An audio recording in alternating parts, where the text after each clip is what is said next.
మరి కృపావార్త వర్తమానం ఇచ్చున్న వారికి కూడా ప్రభు పేరట నా హృదయపూర్వకమైన వందనాలు తెలియజేస్తున్నాను. ప్రియులారా, మరొక చక్కని అవకాశాన్ని ప్రభువారు మనకు దయచేశారు. భూలోకంలో అనేకులకు లేని ధన్యత, యోగ్యత, అవకాశము ప్రభువైన యేసుక్రీస్తు వారు మనకిచ్చారు. ఏంటి ఆయన ఇచ్చింది? నాకు మేడలు ఇచ్చారా, మిద్దెలు ఇచ్చారా, ఆస్తులు అంతస్తులు ఇచ్చారా అని ఒకవేళ మీరు అనుకుంటున్నారేమో. కానీ ఎవరికి లేని గొప్ప ధన్యత దేవుని సన్నిధిలో గడపడానికి మరి నీకు నాకు దయచేశారు. హల్లెలూయా, హల్లెలూయా.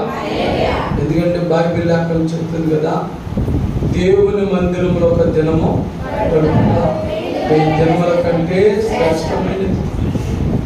మన జీవితంలో మనము కూడా ప్రభుని ఎరగక ముందు ఎన్నో దినాలు పోగొట్టుకున్నాం. కాబట్టి ప్రభుని ఎరిగిన తర్వాత ఏ ఒక్క దినమైనా వారమైనా మన జీవితంలో పోగొట్టుకుంటే ఎన్ని దినాల ఆశీర్వాదం పోగొట్టుకుంటున్నామో జ్ఞాపకం చేసుకోవాలి. అదే మనం ఒక్క దినము లేక ఒక్క వారం దేవుని సన్నిధిలో గడపడం ఎంత గొప్ప ధన్యతో మరి మనకు తెలిసిన సత్యమే. కనుక పిల్లల మన సంఘం ఇంకా ప్రభులో బలపరచబడాలి, అభివృద్ధి చెందాలి. ప్రభు చెప్పిన మాట మీరు ఫలించి అభివృద్ధి చెందాలి. అభివృద్ధి అనేటువంటిది కేవలం మేడలు, మిద్దులు, ఆస్తులు, అంతస్తులు అనుకోకండి. ఆత్మీయ జీవితంలో కూడా మనం అభివృద్ధి చెందాలి. మాటల యందు, ప్రార్థనల యందు, వాక్యము వినుటి యందు, ప్రతి విషయంలో కూడా మనము ఆత్మీయ జీవితంలో అభివృద్ధి చెందాలి. ఒక గొప్ప సంతోషమైన మాట చెప్పాలని నేను ఆశపడుతున్నాను. గత నెలలో మా 3వ కుమార్తె రూతు గ్రేసు దేవుని యొక్క వాక్యం 136వ కీర్తన చూడకుండా చెప్పిన దేవుని స్తోత్రం. ఆ సంగతి మన సంఘానికి తెలుసు. తర్వాత వారం మరి దివిలి కొద్దివారం సంఘాల్లో చెప్పినప్పుడు అక్కడ యూత్ వారు ప్రేరేపించబడి ఈ నెల మొదటి ఆదివారమే కాకుండా ఈరోజు ఆదివారం కూడా సోజన్ అనేటువంటి యవన బిడ్డ బైబిల్ చూడకుండానే బైబిల్ సంఖ్యలో పెట్టుకుని చేత పట్టుకుని చూడకుండానే ఆ కీర్తన అంతా చెప్పేసింది. దేవుని స్తోత్రం. మరి మీరు అదే మరి నెలంతా అలా చెప్పడానికి ఆ బిడ్డ తీర్మానం చేసుకుంది. మరి ఇలాగా దైవజనుడు చెప్పిన మాట మీరు విని బలపరచబడి ఆత్మీయ అభివృద్ధి మీరు పొందుతూ ఉంటే దైవజనుడికి ఎంతో సంతోషమండి, ఆనందం. కాబట్టి మన దివిలి, పిఠాపురం, కొద్దివారం 3 సంఘాలు కూడా ఆత్మీయంగా ఎదగాలి. అది నా ఆశ. ప్రార్థన జీవితంలో అభివృద్ధి పొందాలి. ప్రార్థన జీవితం కావాలి, భక్తి జీవితం కావాలి. ఎందుకంటే భక్తి ఒకటే మనలను కాపాడేది. మేడలు, మిద్దులు, ఆస్తులు, అంతస్తులు, బంధువులు, మిత్రులు, స్నేహితులు, శ్రేయభిలాషులు ఎవరెవరు కూడా మనకు ఆపద వచ్చినప్పుడు మనల్ని ఎవ్వరు కాపాడు, ఎవ్వరు మనకు తోడుండరు, ఒంటరి వారం అయిపోతాం. ఇంతగా ప్రేమించుకుంటున్న భార్య భర్తలు సైతం కూడా ఇద్దరిలో ఎవరికే ప్రమాదం వచ్చినా, శోధన వచ్చినా లబో దిబ్బని మరొకరు ఏడవడం తప్ప ఎవ్వరు కూడా అంత ప్రేమగా ఉన్న ఒకరినొకరు రక్షించుకోలేదు. కానీ పిల్లలా, ప్రభు ఒక్కడే రక్షించగలడు. దేవుని స్తోత్రం, హల్లెలూయా. అందుచేత మన జీవితంలో ప్రార్థన అనుభవం అనేది చాలా గొప్పది. ఏ అనుభవం అండి? ప్రార్థన అనుభవం. ఈ లోకంలో వేటితో మనం సాధించలేకపోయినా ప్రార్థనతో మనం ప్రతిదీ సాధించగలం. దేవుని స్తోత్రం. నా 40 సంవత్సరాల సేవా అనుభవంలో నేను నేర్చుకున్నది ఒక్కటే, ఏ కష్టం వచ్చినా, ఏ లోటు వచ్చినా, ఏ ఆర్థిక ఇబ్బంది వచ్చినా ప్రభు సన్నిధిలో ప్రార్థన చేయడమే. దేవుని స్తోత్రం. మనం ప్రార్థన చేస్తే మన దేవుడు ఎవరు? ప్రార్థన ఆలకించే దేవుడే. ఆయన ఆలకిస్తాడు, గొప్ప కార్యాలు చేస్తాడు. కాబట్టి నేను ఈ దినమున మీకు ఒక గొప్ప మాట చెప్పాలని ఆశపడుతున్నాను. నేటి మన ధ్యానాంశం ఏంటంటే మేడగది అనుభవాలు. చెప్పండి, మేడగది అనుభవాలు. మరి అనాది కాలంలో ఆది కాలపు క్రైస్తవులు మేడగది అనుభవం ద్వారా ఎన్నో మేలు పొందారు, ఎన్నో ఆశీర్వాదాలు పొందారు. కనుక మరి నేటి దినములలో మనము కూడా అలాంటి మేడగది అనుభవాలు మన జీవితంలో కూడా కావాలి. అందుచేత నేటి మన ధ్యానాంశంలో నేను పెట్టిన ఒక మంచి పేరు ఏంటంటే మేడగది అనుభవములు. మరి అలాంటివి చాలా ఉన్నాయి, కానీ మన సమయాన్ని బట్టి 3 మాటలు చెప్తాను. కాబట్టి మరి జాగ్రత్తగా వినాలి, ధ్యానం చేయాలి. నేను చెప్పే మాటలు ప్రార్థన పూర్వకంగా వింటే నేను చెప్పింది 50% అయితే మీరు 100% కూడా అర్థమవుతుంది. దేవుని స్తోత్రం. కాబట్టి నేటి మన ధ్యాన వాక్యం వచ్చి అపోస్తల కార్యములు 1వ అధ్యాయం 12, 13, 14 వచనాలు ఒకరే క్లియర్ గా చదవాలని తెలియజేస్తున్నాను. అప్పుడు వారు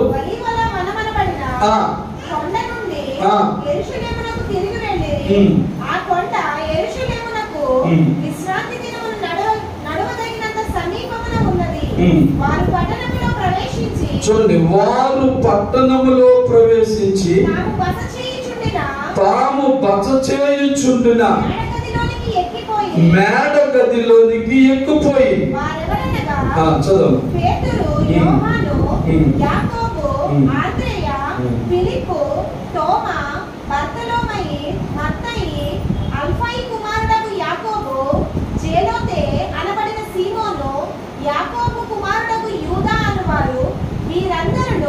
వీరితో కూడా కొందరు స్త్రీలను యేసు తల్లి అయిన మరియయు ఆయన సహోదరులను ఏక మనస్సుతో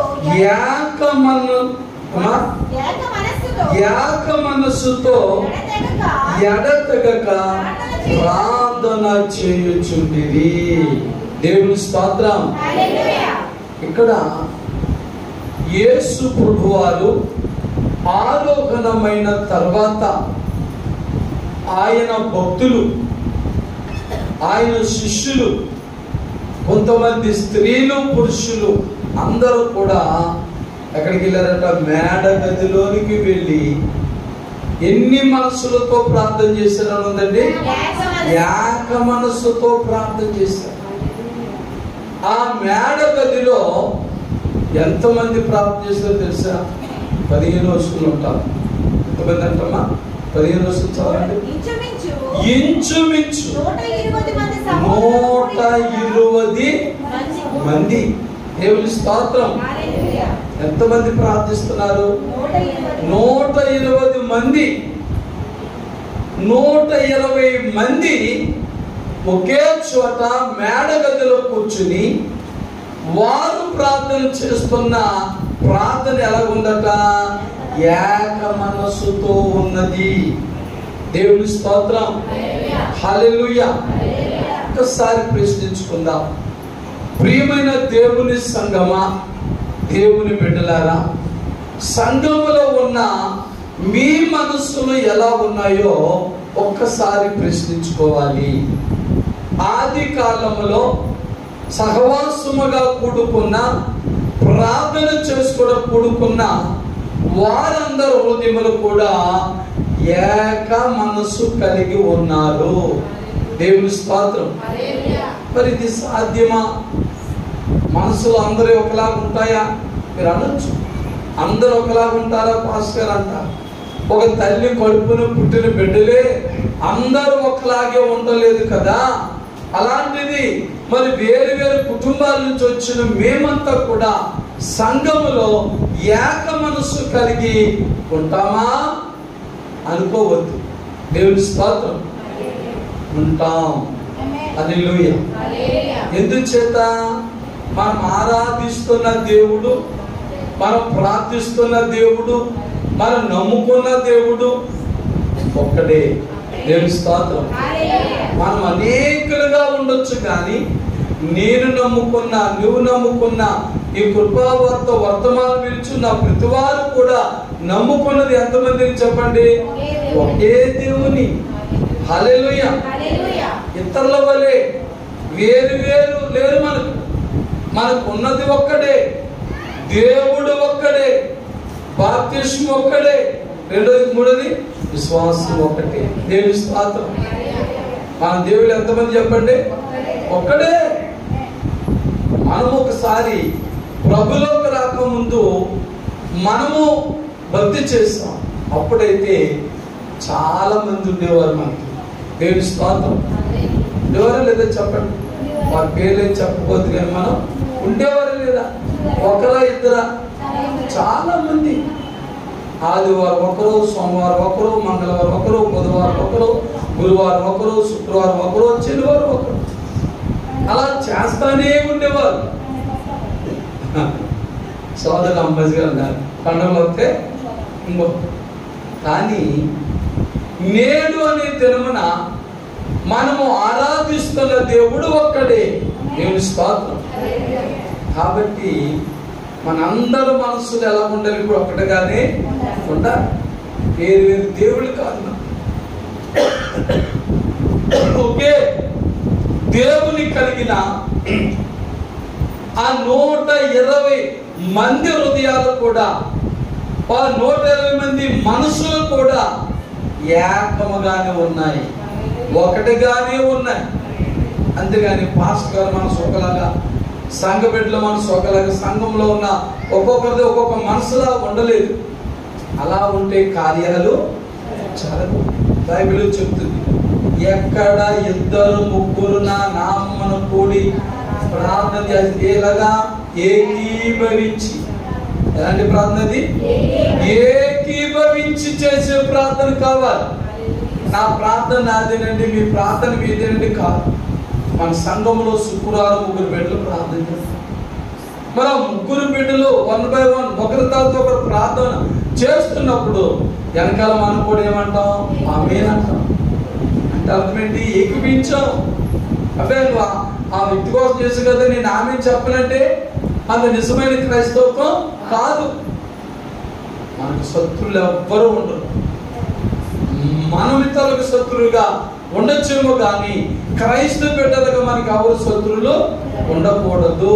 దేవుని స్తోత్రం. హల్లెలూయా. అందుచేత ఇక్కడ 120 మంది కూడా ఒక మేడ గదిలో చేరుకుని వారు ప్రార్థన చేస్తున్నారు. ప్రార్థన చేస్తున్నప్పుడు వారి జీవితాల్లో అనేకమైన అద్భుత కార్యాలు జరిగాయి. ఎందుచేత అంటే ఒక మనసుతోనే ప్రార్థన చేస్తారు.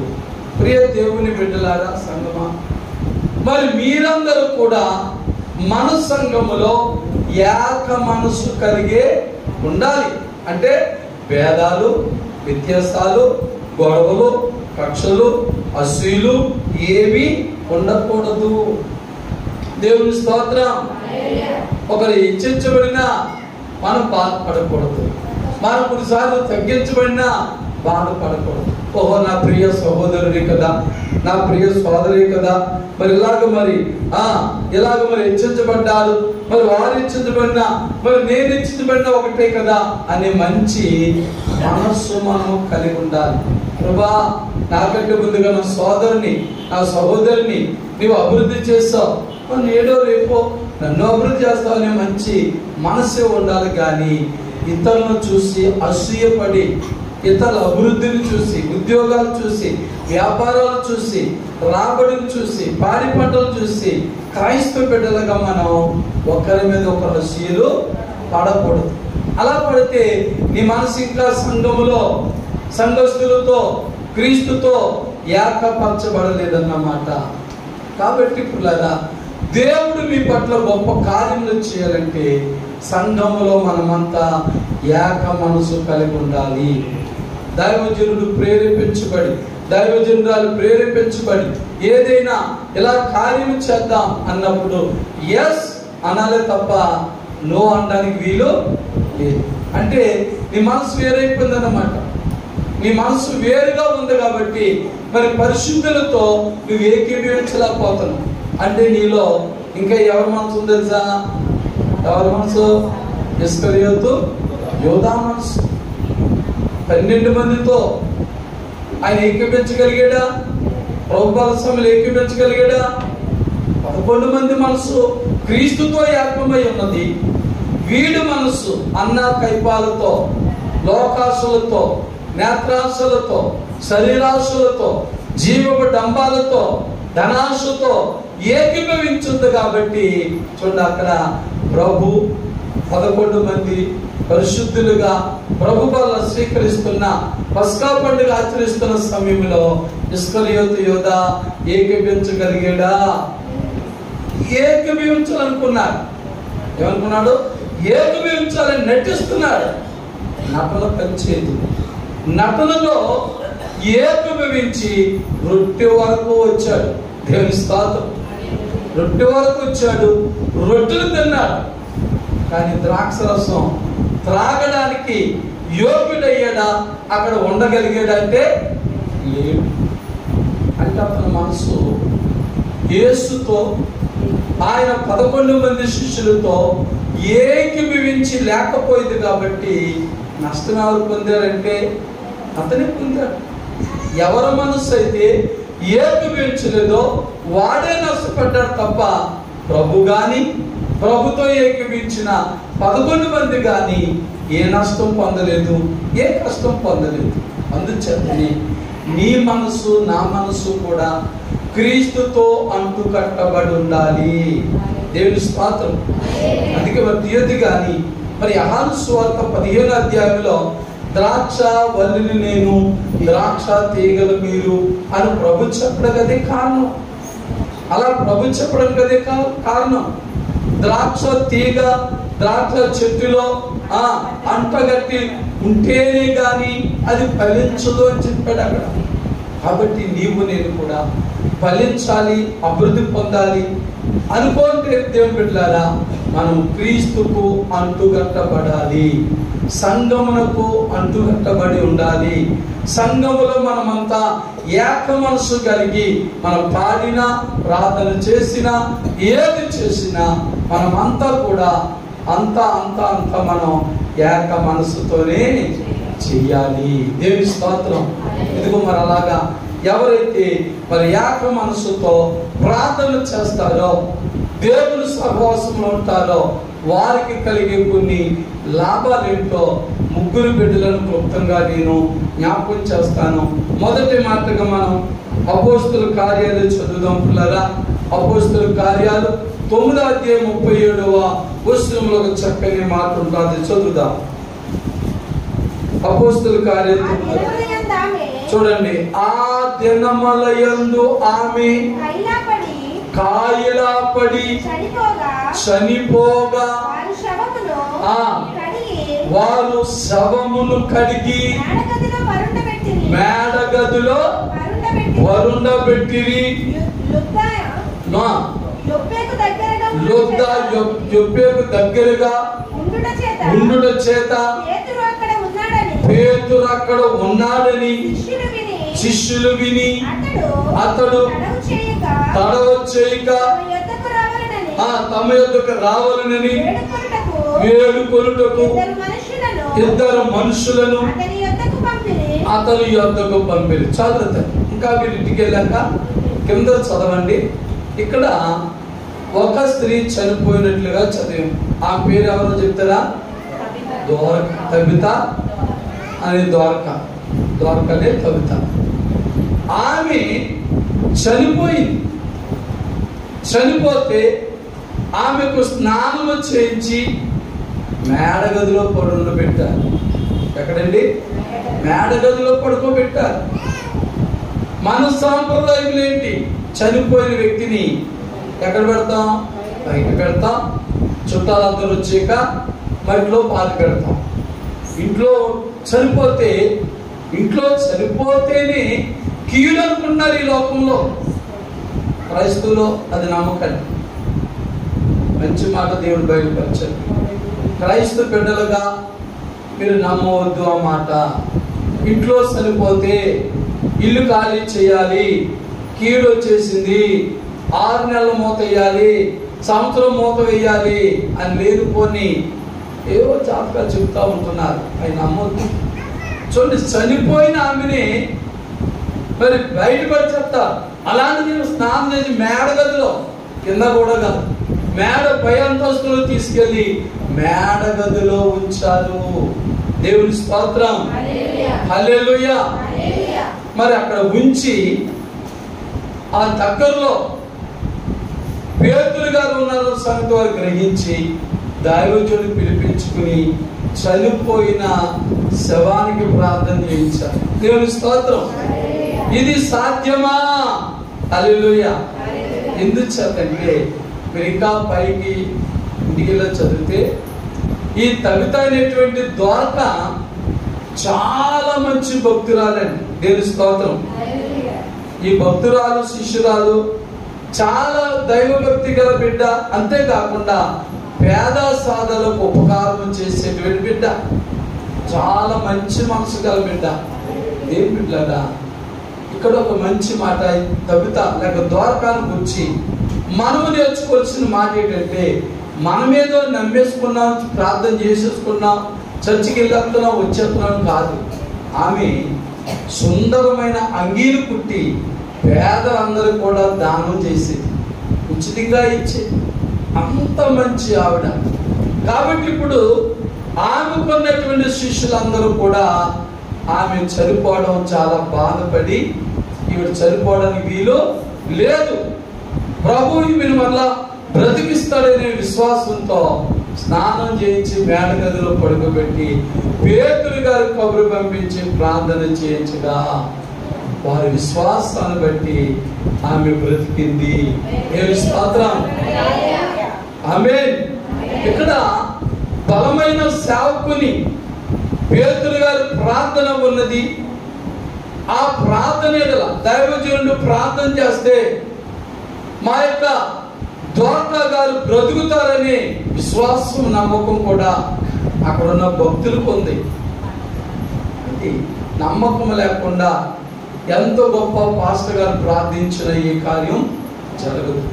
కాబట్టి ఇప్పుడు చూడండి, మేడగదికి ఏం పేరు పెట్టారంటే స్వస్థపరిచిన మేడగది. ఏం స్తోత్రం, లేక స్వస్థతనిచ్చిన గది. హల్లెలూయా, హల్లెలూయా. స్వస్థతనిచ్చే మేడగది ఇది. దేవుని బిడ్డలారా, మన ప్రార్థన ఎలా ఉన్నది, మన సాంప్రదాయాలు ఎలా ఉన్నాయి? మారాలి క్రైస్తవ బిడ్డలుగా మనం మారాలి, మార్పు చెందాలి. చనిపోయిన వారిని గురించి మనం రకరకాలుగా మాట్లాడకూడదు. చనిపోయిన వారు చూడండి, మేడలు, విద్యలు, ఆస్తులు, అంతస్తులు సంపాదించుకుంటారు. ఎందుకు? సుఖపడాలని. కానీ మన సాంప్రదాయం, లోకంలో మానవుల సాంప్రదాయం ఏంటంటే, ఎంత బతికిన వారిని మరణం దగ్గరికి వస్తే బయటపడి చెప్తాం. మంచం మీద కూడా కాదు, నేల మీద పడి చెప్తాం. ఏ గడ్డేసో, సాపేసో, దుప్పడేసో నేల మీద పడి చెప్తాం. చాలా తప్పు. బైబిల్ మాట ఏం చెప్తుందో తెలుసా?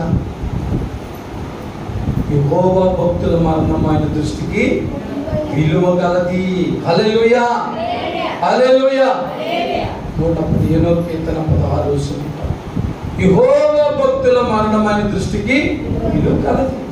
ద్వారకా మరణం విలువ కలది. కాబట్టి మరి ఆ భక్తులందరూ కూడా, ద్వారకా యొక్క శిష్యులందరూ కూడా ఆమెను మేడగదిలో ఉంచినప్పుడు, వారి విశ్వాసాన్ని బట్టి దైవజనుడు వచ్చి ప్రార్థన చేసినప్పుడు, దైవజనుడితో పాటు ద్వారకా శిష్యులందరూ కూడా ఏకీభవించగా చనిపోయిన దోర్కా లేచింది. హల్లెలూయా.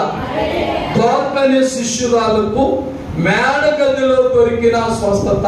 హల్లెలూయా, హల్లెలూయా. మేడ గదిలో దొరికిన స్వస్థత. మరి ఇప్పుడు మేడ గదిలా చెప్పుకుంటే మన చర్చ కూడా పైన ఉంది, మేడ మీద ఉందా? కాబట్టి మన సంఘంలో కూడా ఎన్ని అద్భుతాలు జరుగుతున్నాయి, స్వస్థతలు జరుగుతున్నాయి, మేలు జరుగుతున్నాయి. ఆలోచించండి. ఎందుకు చేతనంటే మేడ గది అనుభవాలు చాలా అద్భుతంగా ఉంటాయి. కానీ కొంతమంది మేడ ఎక్కడ పోతున్నాను మానేస్తున్నాం. ఏదో వంక మేడ ఎక్కడ పోతాను వంక రకరకాలుగా చెప్తున్నాం. కనుక దేవుని బిడ్డలారా, వారానికి ఒకసారి కదా, 2 సార్లే కదా, 3 సార్లే కదా వచ్చేది. దేవుని సన్నిధిలోకి వచ్చి మేడ గది అనుభవం కలిగి ఉంటే నీ జీవితంలో అద్భుతాలు జరిగిపోతాయి, ఆశ్చర్య కార్యాలు జరిగిపోతాయి. కనుక మొదటి మాట ఏంటంటే దోర్కా జీవితంలో స్వస్థత ఇచ్చిన మేడ గది. ఆమె జీవితంలో స్వస్థత పొందింది. అలాగే మన మేడ మీద ఉన్న మన చర్చలో కూడా దేవుడు అద్భుత కార్యాలు చేస్తున్నాడు, ఆశ్చర్య కార్యాలు చేస్తున్నాడు. కాబట్టి మీరు తరచుగా రావాలి. ఎవరైతే వ్యాధులతో, బాధలతో, శాంతి లేక, సంతోషం లేక, దీవెన లేక ఉంటున్నారో వారిని తీసుకురావాలి. హల్లెలూయా. అందుచేత మరి దోర్కా మేడ గది అనుభవం ద్వారా స్వస్థత పొందింది. నీ జీవితంలో కూడా వ్యాధులు, బాధల నుంచి స్వస్థత, విడుదల కూడా మనము పొందాలి. ఎందుకంటే మరణం మీద దేవునికి ఒక్కరికి అధికారం ఉంది. మరి లాజరు ఉన్నాడు, మరి లాజరు చనిపోయాడు. మరియా మార్తలు ఏడుస్తున్నారు, అయ్యో ప్రభువా, మా తమ్ముడు మరణాపాయంలో ఉన్నప్పుడే నీ కొబ్బరి పెంచాం, ఇంకా రాలేదేంటి అని టెన్షన్ పడిపోతున్నారు. తీరా ఆయన వచ్చేసరికి ఎన్ని రోజులు పెట్టింది? 4 రోజులు పెట్టింది. మన భారతదేశ సాంప్రదాయ ప్రకారం చూస్తే 4వ రోజుకి ఏమైపోద్ది? 3వ దినం కూడా అయిపోద్ది. సంతానం అయిపోద్దా? ఇప్పుడు మన క్రైస్తవులు పట్టించుకోవట్లేదు అండి. 3వ రోజుని పెద్ద కార్యక్రమం చేస్తున్నారు. 5వ రోజు, 7వ రోజు, 9వ రోజు, 11వ రోజు, ఆ రోజు ఈ రోజు లేదు, ఏ రోజైనా చేసుకుంటున్నారు. దేవుని స్తోత్రం, హల్లెలూయా. చాలా మంది అమ్మో దినం రోజున ఏంటది అమావాస్య వచ్చిందండి మార్చేద్దామండి, పెళ్లి రోజున అమావాస్య వచ్చిందండి మార్చేద్దామండి. నో, చాలా పెళ్ళిళ్ళు అమావాస్య రోజునే చేసేసాను. దేవుని స్తోత్రం, హల్లెలూయా. ఆ జీవితాలు బాగున్నాయి, పిల్ల పాపలతో కలకలాడుతూనే ఉన్నారు. హల్లెలూయా. మన ఈ మధ్య ఒక పాస్టర్ గారు చనిపోయారు. చనిపోతే వాళ్ళ పిల్లలు ఏ రోజు పెట్టారు తెలుసా? అమావాస్య రోజునే పెట్టారు. జ్ఞాపకాలు అందరూ వచ్చారు. దేవుని స్తోత్రం. మనం అమావాస్య రోజు కుదరదండి, రోజులు మారుద్దామండి, అవి మారుద్దాం. మీరు ఆదికాండం 1వ అధ్యాయం చదువుకోండి. 7 దినములు ప్రభు చేసినప్పుడు ప్రతిరోజు కూడా ఉదయము సాయంకాలం అయినప్పుడు ఇది మంచిది అని దేవుడు తలంచాడు. అంతేగాని ఆదివారం మంచిది కాదు, సోమవారం మంచిది కాదు, మంగళవారం, బుధవారం, గురువారం, శుక్రవారం, శనివారం ఇవి మంచిది కాదని ఎక్కడ ఆదికాండం 1వ అధ్యాయం మీరు ఎక్కడ చూడరు. ఇంటికి వెళ్ళి చదవాలి, టైం లేదు కాబట్టి ఇంటికి వెళ్ళి చదివితే మరి ప్రతిరోజు చేసినప్పుడు ఇది మంచిది అన్నాడు. హల్లెలూయా. అలాంటప్పుడు మనం ఎందుకు ముహూర్తాలు చూడాలి? అలాంటప్పుడు మనం ఎందుకు ముహూర్తాలు చూసి పెళ్ళిళ్ళు చేసుకోవటం, ఇల్లులు కట్టుకుంటాం, ఏవేవో చేస్తాం? లేదు పిల్లరా, క్రైస్తవ బిడ్డలుగా అన్ని మంచిదినాలే. హల్లెలూయా. చూడు, దోర్కా జీవితంలో చనిపోయిన ఆమె నీతి క్రియలు బట్టి, ఆమెకున్న దైవ భక్తిని బట్టి చనిపోయిన దైవజనుడు ప్రార్థన చేయగా ఆమె బ్రతికింది. మరలా దేవుల్లో బలమైన బిడ్డగా ఉంది. ఆమె చేసే ప్రజాసేవ చేయడం మానలేదు. హల్లెలూయా. ఆమె ఇప్పుడు కూడా ప్రజాసేవ కూడా చేయాలండి. దేవుని బట్టే కాదు, ప్రజాసేవ కూడా మనం చెయ్యాలి. గొప్ప కోసమో, వాళ్ళు చూస్తారు వీళ్ళు చూస్తారని ఫోటోల కోసమో కాదు. దేవుని స్తోత్రం. బైబిల్ ఏం చెప్తుంది? కుడి చేతితో చేసేది ఎడమ చేతి తెలియకూడదు, ఎడమ చేతితో చేసేది కుడి చేతి. మనకో ఏ చిన్నది చేసినా పబ్లిసిటీ ఎంతో కావాలి. చేసేది కొంచెమే, ఫోటోల ద్వారా పెద్ద పబ్లిసిటీ చేసుకుంటాం. అది కాదు నిజమైన క్రైస్తవుడు చేసేది. మరి ఇక్కడ ద్వారకా చేసి ఏ పని కూడా ఎక్కడ ప్రసారం చేసుకోలేదు. దేవుని స్తోత్రం. పలుకు దేవుని బిడ్డలారా, మనం మన విశ్వాస జీవితం ఎలా ఉందో జ్ఞాపకం చేసుకుందాం. మరి ఇక్కడ స్వస్థపరిచిన మేడగది. హల్లెలూయా. రెండో మాటలకు వెళ్దాం. మరి ఇది కూడా మన అపోస్తలుల కార్యాలు 20వ అధ్యాయము 7 నుంచి 12 వచనాలు. చాలా ఎక్కువ ఉన్నాయి కానీ 1-2 వచనాలు చదువుదాం. ఆదివారమున పౌలు మరునాడు వెలునై ఉండి వారితో ప్రసంగించుచు అర్ధరాత్రి వరకు విస్తరించి మాట్లాడుచుండెను. మేము కూడి ఉన్న మేడగదిలో అనేక దీపములుండెను. అప్పుడు ఐదుగుమను ఒక యవనస్తుడు కిటికీలో కూర్చుండి గాఢ నిద్రపోయి పౌలు చాలాసేపు ప్రసంగించుచుండగా నిద్రాభారము వల్ల జోగి 3వ అంతస్తు నుండి క్రింద పడి చనిపోయిన వాడై ఎత్తబడెను. దేవుని బిడ్డలారా, ఇక్కడ ఇంకా కింద జరిగితే దేవుడు చేస్తున్న స్వస్థత కూడా మీకు అక్కడ కనబడతారు. మరి ఇక్కడ ఒక సంగతి ఏంటంటే, అపోస్తుడైన పౌలు గారు 3వ అంతస్తులో అంటే మేడ గదిలో ఆయన ప్రసంగం చేస్తున్నాడు, బోధ చేస్తున్నాడు. మరి బోధ చేస్తున్న సమయంలో అనేకులు వచ్చారు. అనేకులతో పాటు ఐతుకు అనేటువంటి ఒక యవనస్తుడు వచ్చారు.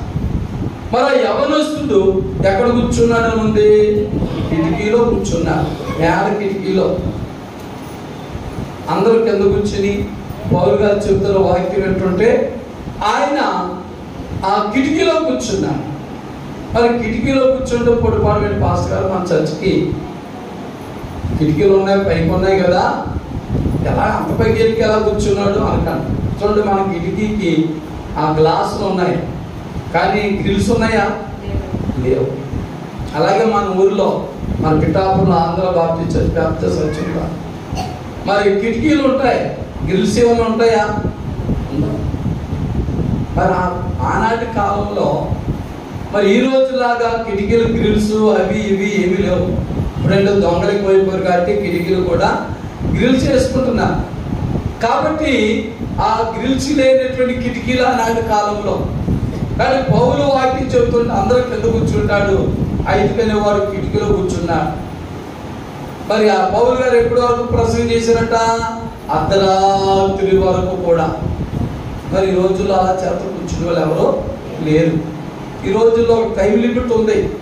ప్రార్థన 2 గంటల నుంచి 4 గంటలే, లేదా 10 గంటల నుంచి 12 గంటల వరకే, రాత్రి 7 గంటల నుంచి 9 గంటలు, 2 గంటలు చాలు అనుకుంటున్నారు. కానీ ఆ రోజులు అలా కాదు. పరిశుద్ధాత్మను నమ్మేవారు కనుక పరిశుద్ధాత్మ నడిపింపుతో దైవజనులు ఎన్ని గంటలు మాట్లాడేవారు వారికి అర్థం ఉండేది కాదు. అలా మాట్లాడుతూ ఉన్నా సరే అమ్మో టైం అయిపోతే మనలాగా కాస్త ఒక్కొక్కరు లేచి వెళ్ళిపోలేదు. ఈ రోజుల్లో చూడండి, మన ఆరాధన 4 దాటిపోయింది అనుకోండి, అయ్యబాబా కులాయిలు వచ్చేస్తే ఒకరు లేచి వెళ్ళిపోయి ఉన్నారు. నా రోజులు అలాగా లేదు. కార్యక్రమం అయ్యే వరకు కూడా, వర్తమానం అయ్యే వరకు కూడా వింటానే ఉండేవారు. దేవుని స్తోత్రం. అలాంటి పరిస్థితుల్లో అర్ధరాత్రి అంటే నాకు నిద్ర అవుతుంది, నీకు నిద్ర అవుతుంది, ఎవరికైనా కురిపాట్లు అవుతాయి. అలాగే కిటికీలో కూర్చొని 5కు కురిపాట్లు వచ్చి 3వ అంతస్తు నుంచి కింద పడ్డాడు. నేల మీద పడ్డాడు కిందకి వెళ్ళి.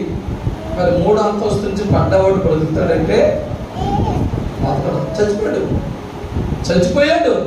కానీ ఇప్పుడు మీరు చదివిన ఆ వాక్య భాగంలో ఆ 20వ అధ్యాయము మరి ఇంటికెళ్ళి కింద చదివితే మీరు పిల్లరా పౌలు గారు అక్కడ అద్భుతం చేశారు. దేవుడు పౌలు గారితో ఒక అద్భుతం చేశాడు. చనిపోయిన 5కు మరలా జీవం ఇచ్చాడు దేవుడు. హల్లెలూయా, హల్లెలూయా. అందుచేత ఆ వాక్యాన్ని నేనేం పేరు పెట్టానంటే జీవం ఇచ్చిన మేడగది. ఏమిచ్చిందని? నిజంగా చచ్చిపోయాడు. మళ్ళా పౌలు గారు 3వ అంతస్తులు దిగి కిందకెళ్ళి 5 కొరకు ప్రార్థన చేసినప్పుడు వాడు బ్రతికారు. హల్లెలూయా, హల్లెలూయా. అనగా మేడగది అనుభవం మరి 5కి ఏమిచ్చింది? జీవాన్ని ఇచ్చింది. హల్లెలూయా. ఈ మేడగది 5కు అని యవనస్తుడికి ఏమిచ్చింది? జీవాన్ని ఇచ్చింది. అలాగే మనకు కూడా జీవాన్ని ఇచ్చేటువంటి అనుభవాన్ని ఇస్తుంది మేడగది అనుభవం. దేవుని స్తోత్రం. మరి మూడో మాట కూడా అపోస్తలుల కార్యాల నుంచి చదువుదాం. 10వ అధ్యాయము 9-10 వచనాలు చదువుదాం. మరునాడు వారు ప్రయాణమైపోయి పట్టణమునకు సమీపించినప్పుడు పగలు ఇంచుమించు 12 గంటలకు పేతురు ప్రార్థన చేయుటకు మిద్ది మీదకి ఎక్కెను. అతడు మిక్కిలి ఆకలికొని భోజనము చేయగోరెను. ఇంటి వారు సిద్ధము చేయుచుండగా అతడు పరవశుడై ఆకాశము తెరవబడుటయు 4 చెంగులు పట్టి నింపబడిన పెద్ద దుప్పటి వంటి ఒక విధమైన పాత్ర భూమి మీద దిగి వచ్చుటయు చూచెను. అందులో భూమి యందుండు సకల విధములైన చతుష్పాద జంతువులలో ప్రాకు పురుగులలో ఆకాశ పక్షులను ఉండెను. అప్పుడు పేతురు నీవు లేచి చంపుకుని తినమని ఒక శబ్దం అతనికి వినపడెను. దేవుని స్తోత్రం. మధ్యాహ్నం 12 గంటల సమయంలో పేతురు గారు ప్రార్థన చేయడానికి అక్కడికి వెళ్ళాడట. మిద్దె మీదకని ఉందట. అంటే మేడపైకి వెళ్ళాడు. మిద్దె మీద ప్రార్థన చేసినట్టే మిద్దె అనగా బేట అనగా మనం ఉన్న అంతస్తు పైనుండే. దేవుని స్తోత్రం. కాబట్టి అక్కడ ప్రార్థన చేసుకోవడానికి వెళ్తే పేతురు గారికి దేవుడు ఒక దర్శనం చూపించాడు. ఏంటది? 4 చెంగులు పట్టబడి ఒక పాత్ర ఆకాశం నుంచి దిగుతుంది. అందులో ఏమున్నాయంట? ఒక రకమైన లేవు, చాలా రకరకాల జంతువులు, పురుగులు, ఆకాశ పక్షులు ఇవి ఉన్నాయి. అన్ని కూడా ఉన్నాయి. ప్రభు స్వరం పేతురు కనబడుతుంది. పేతురు నీ వీటిని చంపుకు తిను. ఏమన్నాడు అమ్మా? తెలుసా? చంపు తిను. చూడు అన్నాడు. వద్దు ప్రభువా. చూడండి, నిషిద్ధమైనది అపవిత్రమైనది ఏదైనా నేనెన్నడూ తినలేదని చెప్పగా దేవుడు చూడండి, పవిత్రము చేసిన వాటిని నీవు నిషిద్ధమైన వాటిగా ఎంచవద్దని చెప్పాడు. దేవుని స్తోత్రం. చూడండి, ఇక్కడ ఈ భాగం 3వ భాగానికి ఏమి పెట్టినంటే పేరు దర్శనమిచ్చిన మేడగది. చెప్పండి ఏంటండి 3వ మాట? దర్శనమిచ్చిన మేడగది. అపోస్తలుడైన పేతురుకు దర్శనం చూసిన మేడగది. ఆ మేడగదిలో మరి పేతురు గారు ఒక దర్శనం చూస్తున్నాడు. ఆ దర్శనంలో రకరకాల పురుగులు, పక్షులు అన్నీ ఉంటే వాటిని చంపుకు తినంటే పేతురు అంటాడు అవి నిషిద్ధమైనవి అంటున్నాడు. ప్రభు అంటున్నాడు, నేను వాటిని పరిశుద్ధపరిచాను, నువ్వెందుకు నిషిద్ధం అనుకుంటున్నావు అన్నాడు. ఎందుకో తెలుసా? అది నిజంగా తిండి కోసం కాదు. పేతురు గారికి ఒక నిష్ఠ ఉంది. ఏంటా నిష్ఠ అంటే తన జాతి వారికే, తన కులము వారికే బాగు చేసేవాడు. మరి అర్జున సంగతి ప్రభు అన్నాడు కదా, మరి కానాను స్త్రీ అన్నాడు, అమ్మా నశించిపోతున్నా ఇశ్రాయేల్ కోసం వచ్చేది కానీ నీ కోసం రాలేదన్న మాట పట్టుకున్నాడు ఇంకొక. కాబట్టి ఇక్కడ అన్యుడైన కొర్నేలి దగ్గరికి ప్రార్థన చేయడానికి వెళ్ళాలి. ఇప్పుడు మరి కొర్నేలి ఎవరు? అన్యుడు ప్రభు నమ్ముకోలేదు. మరి ఇప్పుడు పేతురు గారు ప్రభు నమ్మితే వెళ్తలేదు. ఎందుచేత? వాడు అన్యుడు, నేను యూదుని, నేను నా కులం పెద్దది, వాళ్ళ కులం చిన్నది. ఆ భేదం, ఆ తారతమ్యం తన హృదయంలో పోవాలని విత్తమధ్యనాలు ప్రార్థన చేసుకుంటే దర్శనంలో పేతురికి ఈ విషయాలు చెప్పాడు. అప్పుడు ప్రభుతో సంభాషణ చేసినప్పుడు అతనికి గుర్తు వచ్చింది. హల్లెలూయా. అలాగే సంఘములో మనము కూడా కులమని, ధనమని, బలమని, అధికారమని భేదాలు ఇప్పుడు పెట్టుకోకూడదు. దేవుని స్తోత్రం.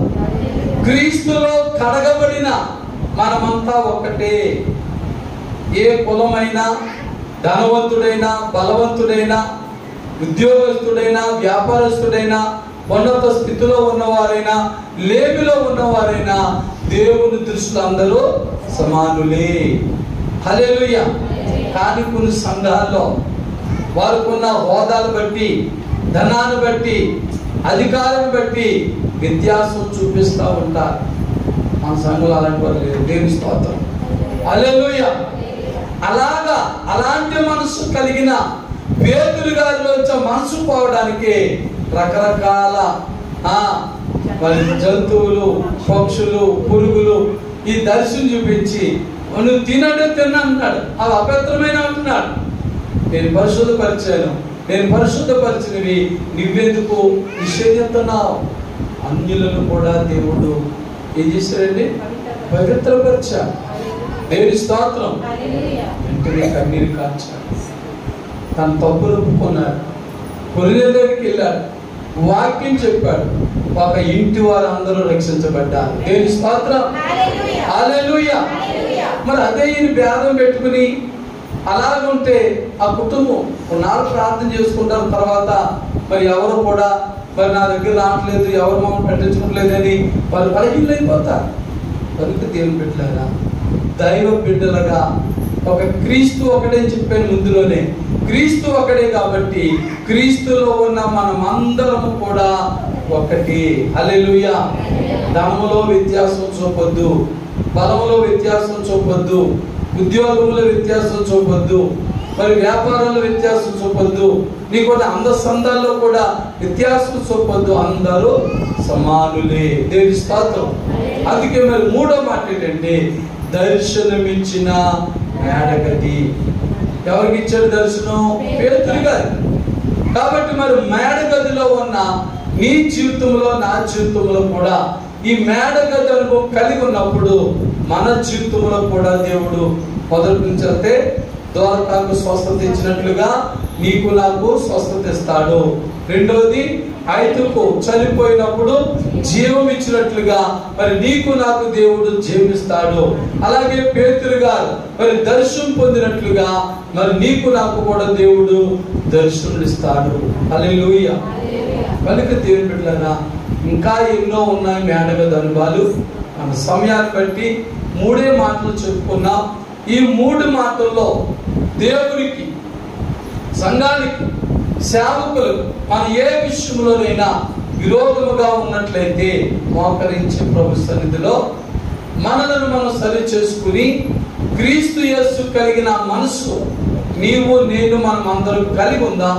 అలాగే మన కృపావార్త వర్తమానం వెళ్ళుచున్న ప్రతి ఒక్కరు కూడా ఇలాంటి ఏక మనస్సు, ఏక భావము కలిగి ఉండినట్లుగా ప్రార్థన చేసుకుందాం. కృపామయుడ యేసు ప్రభువా, మీకే వందనాలు, స్తోత్రములు తండ్రి. ఇదిగో తండ్రి, మేడగది అనుభవాల గురించి మూడు మాటలు నేర్చుకున్నాం, తెలుసుకున్నాం. దేవా, 120 మంది మేడగదిలో ఏక మనసు కలిగి ప్రార్థన చేశారు, గొప్ప మేలు పొందారు. అటువంటి గొప్ప మనస్సు నాకు, మాకు, మా సంఘంలో దయచేయండి. మా పిఠాపురం సంఘములో, మా దివిలి సంఘములో, మా కొండవారు సంఘములో ఆయన ఇటువంటి ఏక మనసు దయచేసి నీలో బలమైన వారిగా, నీలో స్థిరమైన వారిగా నన్ను, మమ్మలను బలపరిచి అద్భుత కార్యములు చేయమని యేసు క్రీస్తు పరిశుద్ధ నామములో ప్రార్థించి వేడుకొనుచున్నాము తండ్రి. ఆమేన్, ఆమేన్. దేవుని స్తోత్రం. హల్లెలూయా. మరి ఇంతవరకు చక్కగా కృపావార్త వర్తమానం విన్న మీ అందరికీ నా వందనాలండి. God bless you all. God bless.